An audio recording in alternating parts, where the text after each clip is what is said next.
right. Hi, everybody. Welcome to CBS This Morning's live Instagram live that we're doing this morning because we have a very special guest that is going to be joining me in just a few minutes. My name is Vladimir Duthiers. I'm a CBS This Morning correspondent. And you may, if you were watching our broadcast this morning, you may have seen the story that I did on a young man named Rehan Staton. And he's got such a fascinating story, such an incredible story, that I wanted to take some time to have him join us here to talk to all of you by talking to me, to share his story and to just for all of you to get a sense of what can be accomplished when you're faced with insurmountable odds, insurmountable challenges, or what may seem to be insurmountable odds and challenges. And he's going to join us in just a few minutes. So stand by while I just check to see where he is. But he should be coming up in just a moment. I'm just checking if he's joined. All right, he hasn't just joined just yet, but as soon as he does, let me try to pull him in here.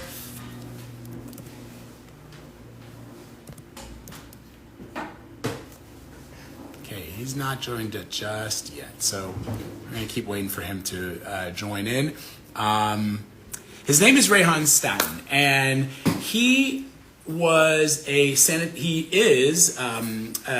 been a sanitation worker who dealt with some challenges that most people will never have to confront, thankfully, including losing his mom when she left his father getting sick. Rehan got sick. He had trouble in school. And through all of that, I'm not even going to tell you sort of what the kicker is, because it's going to be really remarkable when he does join us. But he's got such an incredible story. So let's see if we can try to pull him up again. I think he may be here. Stand by. Let's see. Still waiting for him. Not yet. That's my house. All right. He has not yet joined us, but we expect that he will very, very shortly. So every morning, Rehan would get dressed in his uniform as a sanitation worker, and he would head to the Bates Trucking and Trash Removal, which is in Bladensburg, Maryland. And he would spend the morning cleaning dumpsters. And then he would rush back to school to continue working towards his degree. Before that, even before he got to college at the University of Maryland, he dealt with some challenges in high school. His mom left his father. And when that happened, he tells me that before the breakup of his family, he had lived a pretty good life, in fact, that he was very fortunate and he was very blessed. But once his parents broke up, that's when things started to go downhill. He started to do poorly in school. His father struggled to put food on the table and to pay bills. And oftentimes his father was not able to do that. And so Rehan was oftentimes hungry when he would turn up at school. And because he was hungry, he was also angry, not only at the fact that he didn't have any food, but that his parents had broken up. And that can be traumatic for young children, as those of you who've had that happen to you sadly will know. And through all of that, he was in school, and although he's a very smart kid, as you will learn once you meet him, one of the teachers thought that he should be in a special education class because his grades started to slip because of some of the challenges that he was dealing with at home. And he continued to persevere. Turns out that he just needed a guiding hand. And once he was able to come into contact with some people who helped him change his life around, in addition to his family, his father and his big brother, who calls him his hero, he was able to turn his life around. He ended up acing that class. The class where that teacher told him he thinks he should be in special ed because he was slipping with his grades and with his schoolwork. He ended up acing that class. He ended up graduating from high school. He didn't do so well when he took his SATs, but he eventually made his way to Bowie State in Maryland, and he started to excel in Bowie State, and he transferred out of there to the University of Maryland. And in 2018, Rehan was asked to give the commencement address at the University of Maryland. And he decided to apply to law school. And that's where I want to pick up the story once he joins us. So let's see if he's joined. All right, he sent the request. Let's check. There he is. That's my house again. You're seeing the other side of my couch with a beautiful photograph that I shot when I was living in Paris. For those of you who I know I'm going to get questions about, it's a photograph that I shot in Paris. Rehan, my man. How are you doing, sir? What's going on? Not too much. Good to see you. Likewise, sir. All right. So I basically, while we were waiting for you to log on with us, Rehan, I gave those folks who are joining us a little bit of a teaser as to your story, as to the background, and why I wanted to have you on this Instagram Live. But I want the audience, and I want the folks who are joining us, and for those of you who are joining us, thank you very, very much. This is actually the official start of the Instagram Live, the CBS This Morning Instagram Live with Rehan Staton, who's joining us. If you missed our broadcast this morning, we profiled Rehan and his remarkable story of a young man who, up until a certain point in his life, was living a unremarkable life. In fact, he tells me that he was pretty blessed and he was pretty fortunate. But then something happened that changed the dynamics within his house, within his home, and that basically changed his entire life. So, Rehan, I want to first welcome you to our CBS This Morning Instagram Live. Good to see you. Likewise. I want you to pick up from there. What happened after your parents broke up? So unfortunately, right after my mother left, it was just like a series of unfortunate events. For example, my father lost his job not too long afterwards. And once that occurred, pretty much, I went from like I said, I was very privileged. So going from that to not being able to have electricity, not being able to have enough food in the fridge, it was like really traumatic for me, right? It was like very foreign. Never pictured that's what my life would look like at any point at that time. And just in general, like the way my mother left a bad reputation based on certain lies that she told. So then we were also like ostracized from our neighbors. The schools kept kind of asking me questions and things of that nature.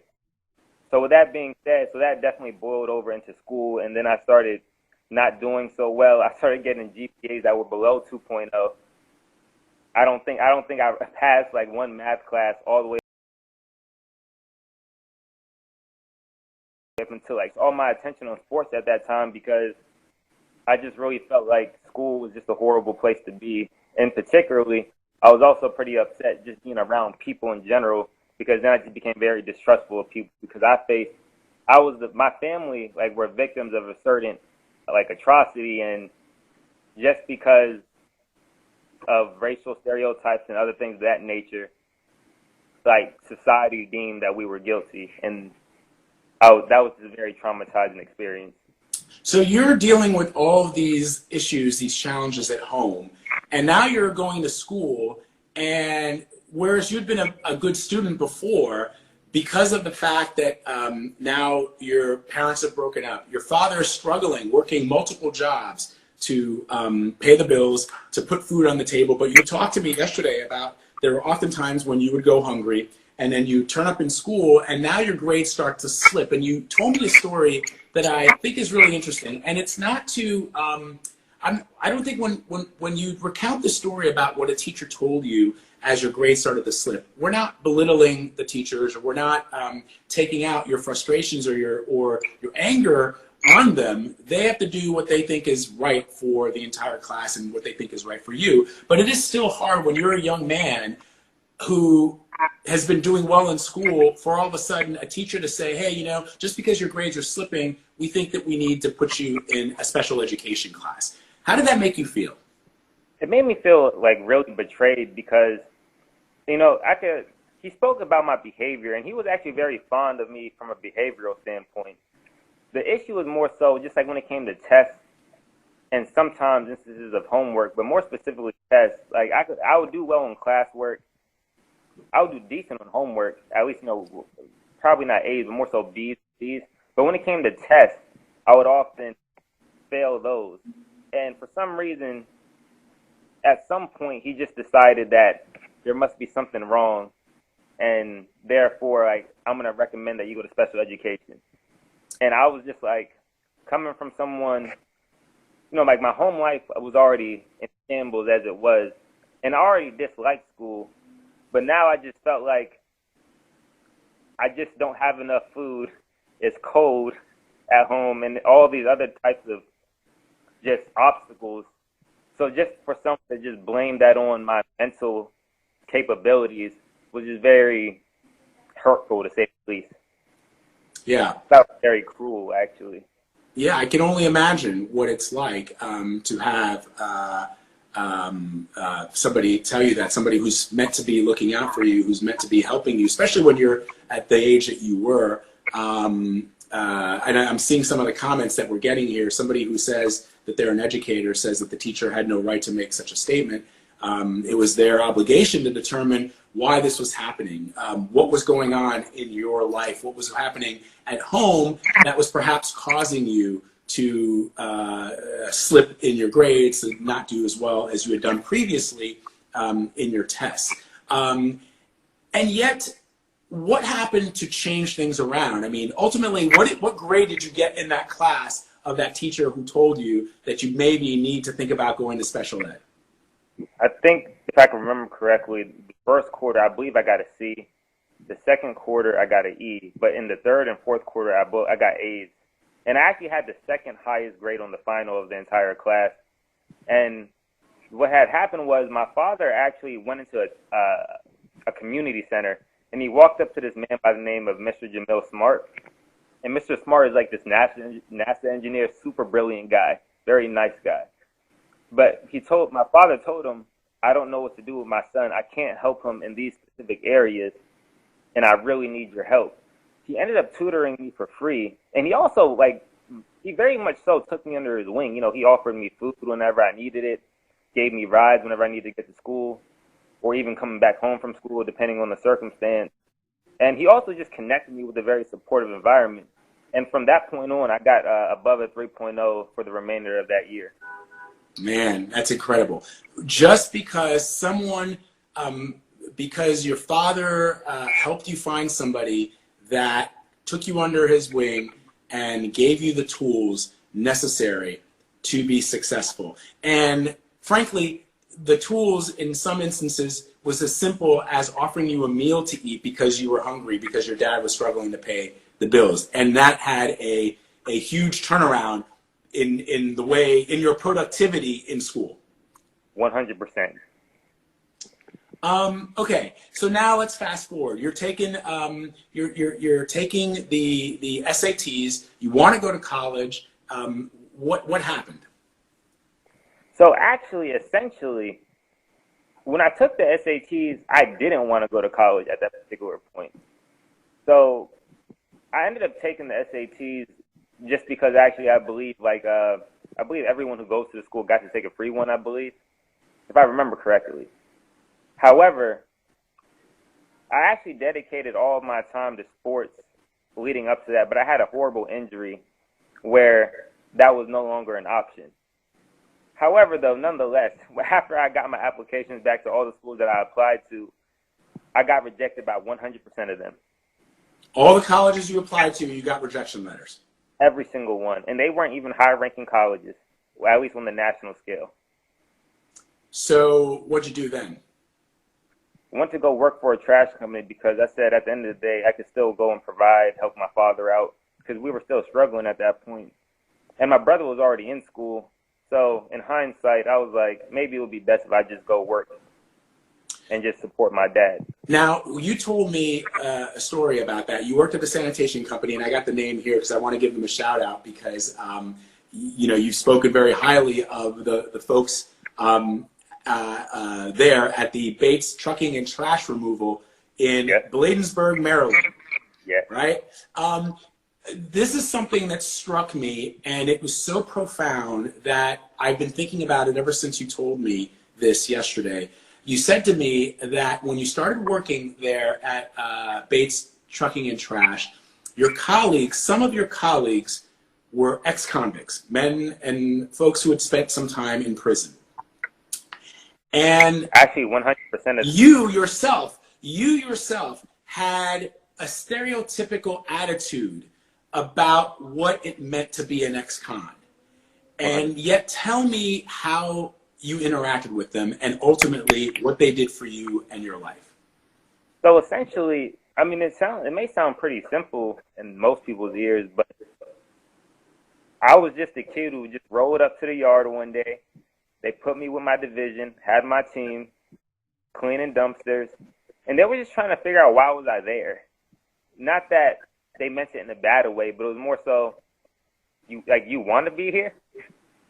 And I said, yeah, I don't have, well, actually, I made the comment, I don't really have a choice. You know, I can't go to school, things of that nature. They even, told me to pursue community college, and you got to at least go part-time.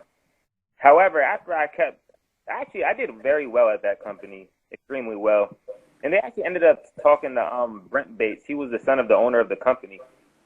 And then he actually ended up taking me over to speak to the man at Bowie State University who ended up taking me under his wing as well. And then he showed me how to do the appeals process for Bowie State, because I initially got denied by Bowie State. And then once I actually got into the school, that's when my life pretty much changed forever. And what did those men who had spent some time in prison do for you?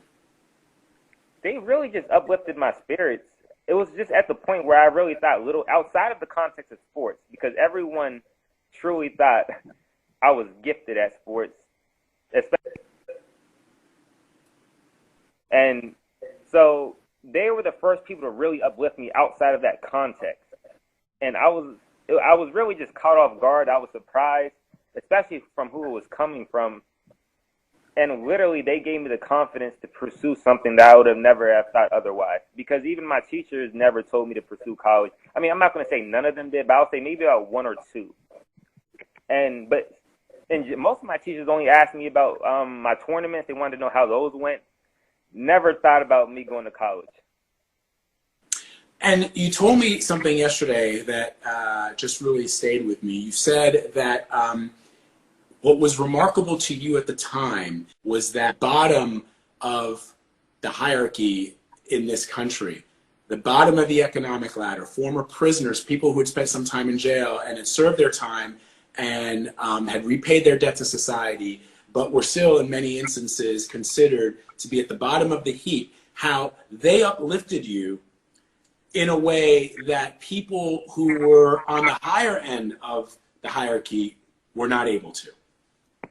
100%.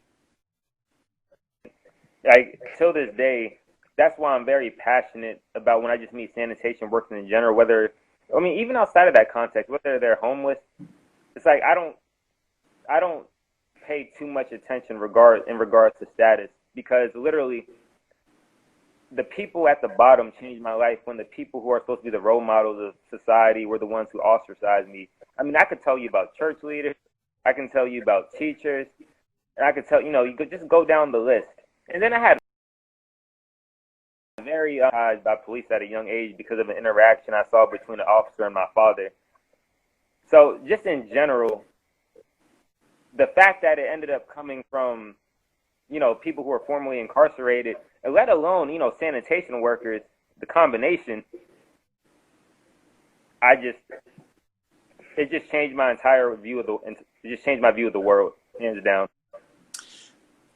It's such a profound, your experiences are so profound and so interesting that that I just wanted the people to understand what it was like to have that. Somebody here named David, I just want to see, you're getting some comments here. David Sonny says, good job, Rehan. I remember senior year, you talked to me, unsure if you were going to college or not. Now look at you. So you're in college, you're at the University of Maryland. What kind of grades did you get at Maryland?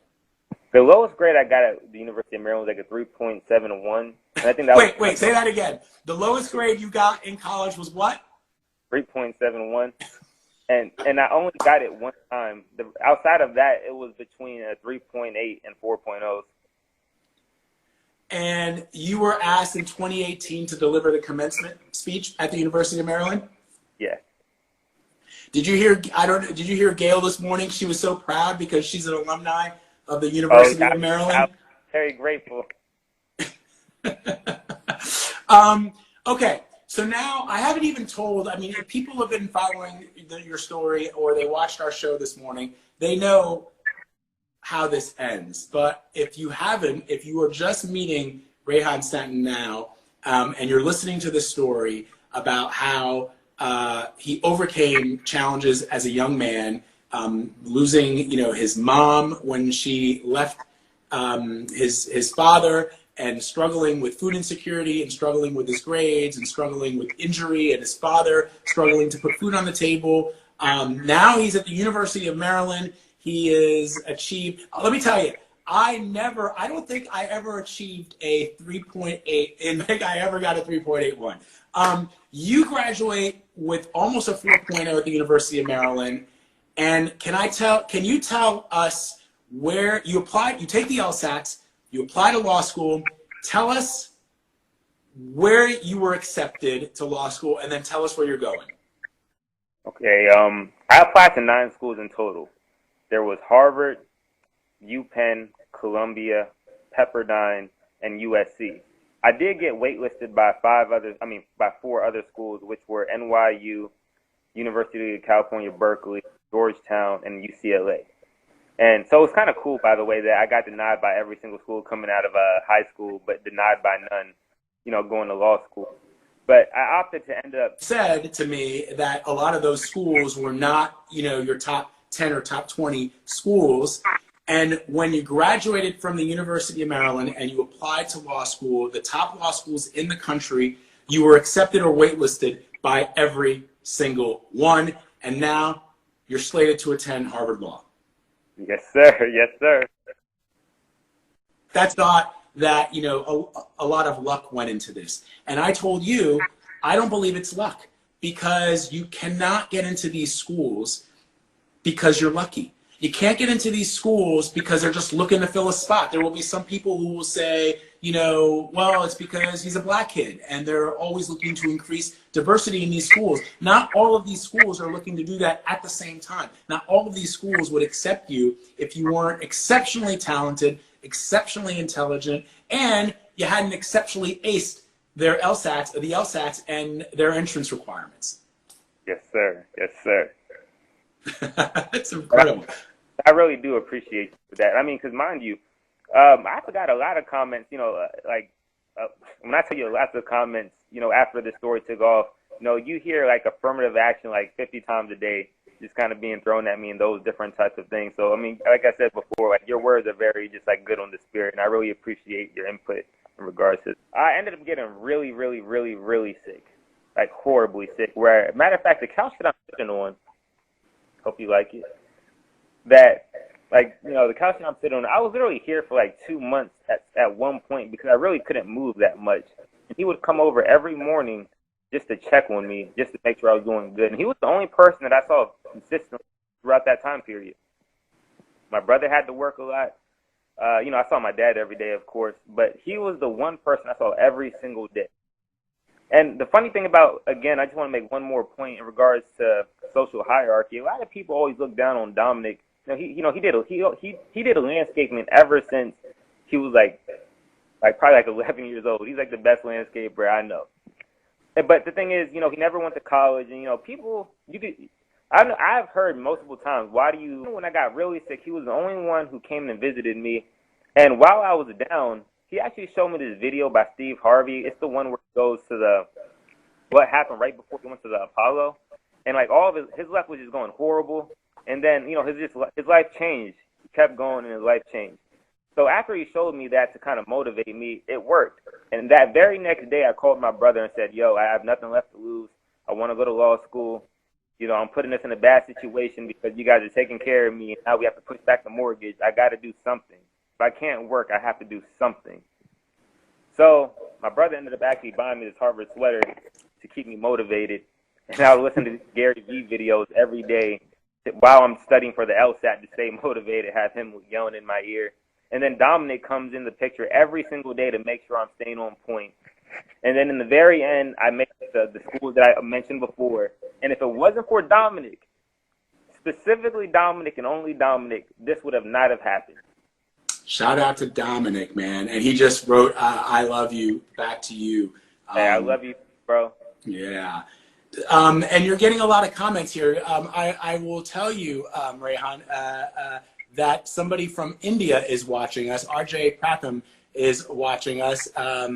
And I just saw a note that says love from India. So you got people all over the world watching us. Lots of love and support from India, from RJ Pratham. And I also note here, before we wrap this up, and I just want to educate her, like Virginia, what advice would you give to her as she begins her career in helping students to achieve their dreams, to be successful? What should she be thinking about, specifically when dealing, for example, with young men and young women like you who are Black or who perhaps are dealing with situations at home that don't always manifest themselves when they show up in the classroom? I think there are going to be 2 points. I think we need to be able to have the ability to express empathy, one. But two is probably more so even important. Don't make assumptions. It's like, let the puzzle put itself together and just know life in general is a process.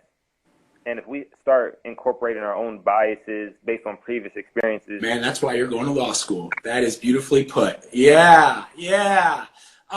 Before we wrap up, I want to just specifically talk about your big brother and your dad. You told me yesterday that I told you that I had read that your big brother, he's your older brother, he calls you his hero. He says you're his hero. And way that I could get into Bowie State. And he really did it in a heartbeat, because if he would have did it any other way, we would have told him no.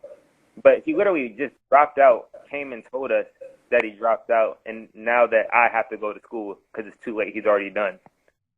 And he literally started work, maybe a month later, working for the trash company. Just negative criticism.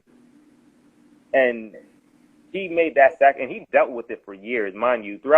Up until my graduation, people looked down on him, and he took a lot of heat. And so that sacrificed the world to me, and that's just one thing I'll probably never be able to pay back, because he changed my life forever. Your brother Reggie's on this Instagram Live, and he said in a message that he'll do anything to see you succeed. Had some serious medical issues that made life at home very difficult for all of you, but still found time, as you told me, to hang out with you guys, still found time to encourage you, and found the time to take you and introduce you to people who could mentor you and who could guide you to success. Yes. Literally, his priority was always us. I mean, he literally did not date, literally did not go out with friends for, I promise you, I swear it had to have been an entire decade or even more.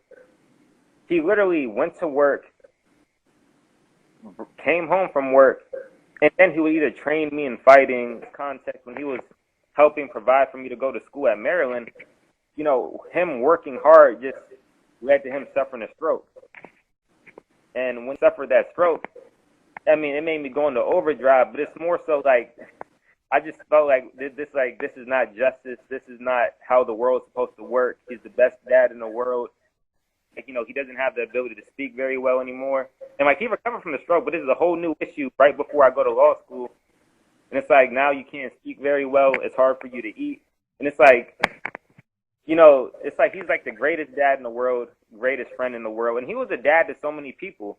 Despite us not having much, I could promise you, I could create an army of people who are my age to tell you, your dad was like a father that I wish I had.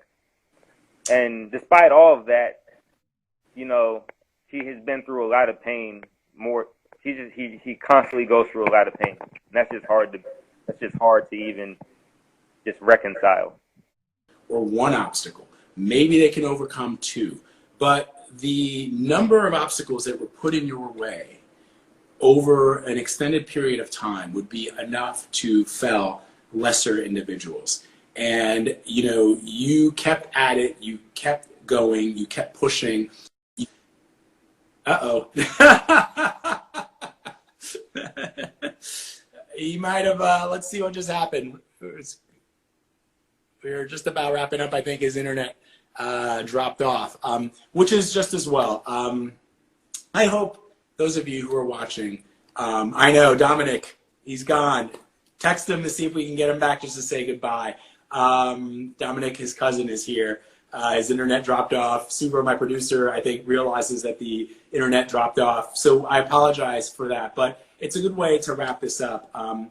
You just heard an incredible story. And what I was saying as I was wrapping up was that a lot of folks can deal with one or two or three. I'm just going to put myself, I don't know that I would have been able to deal with as many obstacles as Rehan dealt with and ultimately overcame.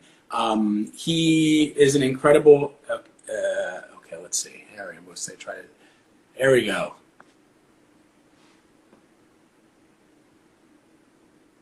Waiting for Rehan to join. He dealt with incredible odds. He overcame them, and he did it with a community of individuals. Rehan! Sorry about that. That's all right. We're just wrapping up, in fact, so it's good. I was just saying to our audience that you overcame a number of significant challenges that not a lot of people would be able to overcome. You did it. Yes, there were people in your life like your father and your brother and your cousin and others who mentored you, who guided you, who helped you find the way. But make no mistake that your success and the things that you have been able to accomplish all come from within. They all come from within you. And the reason that you have succeeded, you told me yesterday that people used to call you Rehan the Magician because of the magic that you're able to do. But I told you that it is my firm belief that it has nothing to do with magic and has everything to do with your hard work, your perseverance, and your grace under pressure, which is why it's such an incredible story. You got accepted to Columbia University Law School. You got accepted to the University of Pennsylvania Law School, and you got accepted to Harvard Law. 3 of the top law schools in the country. You're on your way to Harvard Law. You're going to be a lawyer. You're going to champion the rights of people like you. And even more so than that, as I told you before, you have a very good way of speaking to people, and you really resonate with the soul very well. And I just hope that you just always continue on that, because that's where you know how to make me smile, man. You're going to make me cry again. Thank you very much for that. That is very kind. I try. And what makes my job fun and what gets me out of bed every morning is the opportunity to interact quick. But everybody is just basically saying congratulations. Thank you. You're an incredible young man. God bless you. Congratulations. My hero from Reggie. Dominic says, I love you. Can't believe to have been a part of your life. Everybody loves you, Rehan, and we do too. Thank you very much for spending some time with us. Thank you, sir. Again, thank you for the opportunity. Take care. You stay in touch. We're going to keep tabs on you. Yes, sir. All right. So that wraps it up for this edition of the CBS This Morning Instagram. I hope to see you all tomorrow morning on CBS This Morning and next week as well. Thank you very much for tuning in. Hope you enjoyed it.